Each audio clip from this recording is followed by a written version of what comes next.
ঐতিহাসিক স্ট্যানলি হুল তিনি তার উক্তিতে বলেন, if you teach your children 3 R, reading, writing and arithmetic, আপনি যদি আপনার সন্তানকে 3টি আর শিক্ষা দেন, যদি চতুর্থ আরেকটি আর ধর্ম শিক্ষা না দেন, উইদাউট ফোর্থ আর রিলিজিয়ন, যদি রিলিজিয়ন ছাড়া ফোর্থ আর রিলিজিয়ন শিক্ষা না দেন, তাহলে আপনার সন্তান হিসেবে you will get a 5th R, আপনি আরেকটি আর পাবেন, আর সেটি হচ্ছে রেসকল। পড়েন নাউজুবিল্লাহ পড়েন।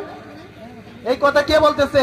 একজন বিধর্মী লোক বলতেছে যে if you teach your children, আপনি যদি আপনার সন্তানকে 3টি আর শিক্ষা দেন, রিডিং, রাইটিং অ্যান্ড গণিত, আর যদি চতুর্থ আর রিলিজিয়ন শিক্ষা না দেন, 5th আর, আরেকটি পঞ্চম আর পাবেন, you will get a 5th R, আরেকটি আর পাবেন, সেটি হচ্ছে রেসকল। তাহলে আমরা কি বুঝতে পারলাম? এই কথাটা কে বলতেছেন? যে আপনি আপনার সন্তানকে যদি 4টি আর শিক্ষা, 3টি আর শিক্ষা দেন, চতুর্থ আর নাম কি ধর্ম রিলিজিয়ন যদি শিক্ষা না দেন, 5th আর, আপনি আরেকটি আর পাবেন, সেটি হচ্ছে রেসকল, মানে বদমাশ। পেতে চান আপনি আপনার সন্তানকে এরকম? আর দেখেন তাহলে কি বুঝতে পারলাম? যদি রিলিজিয়ন ধর্ম শিক্ষা না দেন, আপনার সন্তান কি হয়ে যাবে? বদমাশ হয়ে যাবে। শুধু বদমাশ না, আপনার সন্তান মুসলমানিত্ব ত্যাগ করে হিন্দু হয়ে যাবে। এটা কি আমি বানিয়ে কথা বলতেছি? আমি শুরুতেই বলেছি, আপনারাও জানেন, আমি সব সময় সাম্প্রতিক এবং সাময়িক কথা বলি। আজকে সময় নাই, তাই তাড়াহুড়া করে কথা বলতেছি। আপনারা জানেন, আপনারা জেনেছেন, হয়তো টিভিতে দেখেছেন, বেইলি রোডে একটা ট্র্যাজেডি হয়েছিল, আগুন লেগেছিল একটা রেস্তোরাঁতে। জানেন কিনা? একটু কথা বললেন আমার সাথে, জানেন কিনা?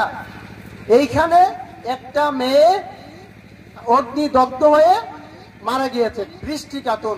পরে তার বাবা আসছে লাশ নেওয়ার জন্য, মেয়ের লাশ নিতে। তখন মন্দির থেকে এক পুরোহিত আসছে এই মেয়ের লাশ নিতে।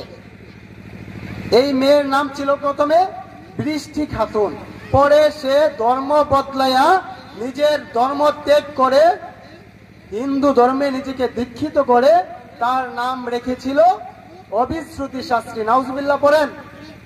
এটা কেন কেন হয়েছে এরকমটা বলেন তো?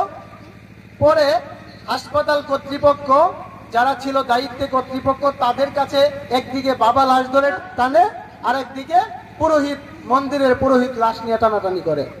তখন ডিএনএ টেস্ট করাইয়া দেখলো এই মেয়ে অবিশ্রুতি শাস্ত্রী হয়েছে পরে, কিন্তু যে বাবা দাবি করছে তার মেয়ে, পরে বুঝতে পেরেছে এই বৃষ্টি খাতুন ওই বাবারই সন্তান।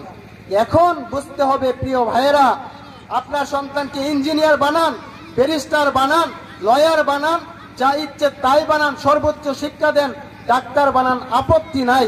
কিন্তু আপনার সন্তানকে বদমাশ হতে ফিরত আনার জন্য পাশাপাশি আপনার জানার অগোচরেই যেন হিন্দু ধর্মে দীক্ষিত না হয়, অন্য ধর্মে দীক্ষিত না হয়, মুসলমান ধর্ম ত্যাগ না করে, সেই জন্য কিসের প্রয়োজন বলেন তো আপনারা? কিসের প্রয়োজন? ধর্ম শিক্ষার প্রয়োজন। কিসের?